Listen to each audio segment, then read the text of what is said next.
হরে কৃষ্ণ, রাধে রাধে। শুভ সফলা একাদশী তিথি। আজ সফলা একাদশীর পুণ্যদিনে একটি বার অন্তত শ্রবণ করুন সফলা একাদশীর ব্রত মাহাত্ম্য কথা।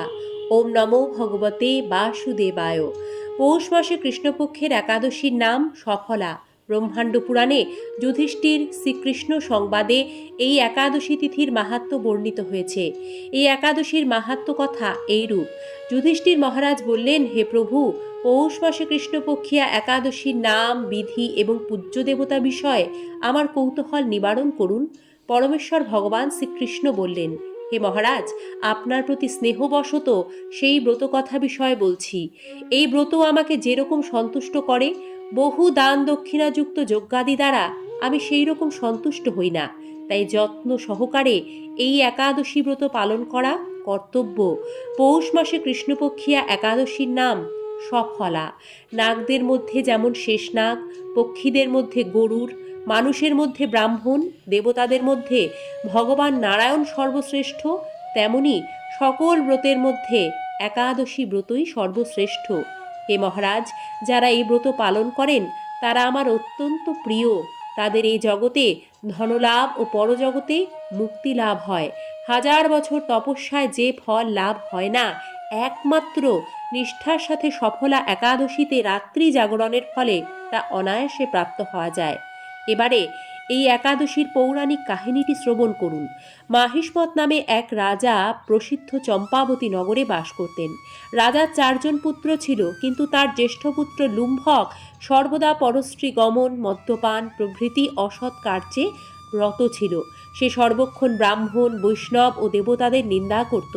পুত্রের এই আচরণে ক্ষুব্ধ হয়ে রাজা তাকে রাজ্য থেকে বার করে দিলেন।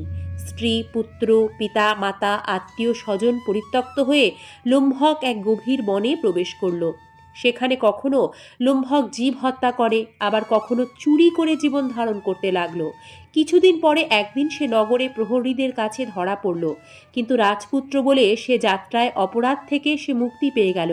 পুনরায় সে বনে ফিরে গিয়ে জীব হত্যা ও ফলমূল আহার করে দিন যাপন করতে লাগলো।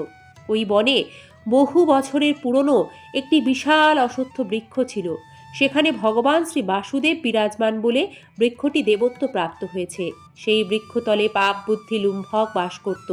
বহুদিন পর তার পূর্বজন্মের কোনো পুণ্য ফলে সে পৌষ মাসের দশমীর দিনে কেবল ফল আহারে দিন অতিবাহিত করল। কিন্তু রাত্রিতে অসহ্য শীতের প্রকোপে সে মৃতপ্রায় হয়ে রাত্রি যাপন করল।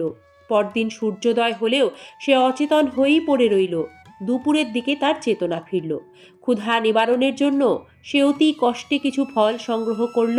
এরপর সে বৃক্ষতলে এসে পুনরায় বিশ্রাম করতে থাকল। রাত্রিতে খাদ্যাভাবে সে দুর্বল হয়ে পড়ল। সে প্রাণ রক্ষার্থে ঈশ্বরের উদ্দেশ্যে ফলগুলি নিয়ে, হে ভগবান, আমার কি গতি হবে বলে অশ্রুপাত করতে করতে সেই বৃক্ষমূলে, হে লক্ষ্মীপতি নারায়ণ, আপনি প্রসন্ন হন বলে ফলগুলি নিবেদন করল। এইভাবে সে অনাহারে ও অনিদ্রায় সেই রাত্রি যাপন করল। ভগবান নারায়ণ সেই পাপী লুম্ভকের রাত্রি জাগরণকে একাদশীর জাগরণ এবং ফল অর্পণকে পূজা বলে গ্রহণ করলেন। এইভাবে অজ্ঞাতসারে লুম্ভকের শ্রী সফলা একাদশী ব্রত পালন হয়ে গেল। প্রাতঃকালে আকাশে দৈববাণী হল, হে পুত্র, তুমি সফলা ব্রতের পুণ্য প্রভাবে রাজ্যপ্রাপ্ত হবে।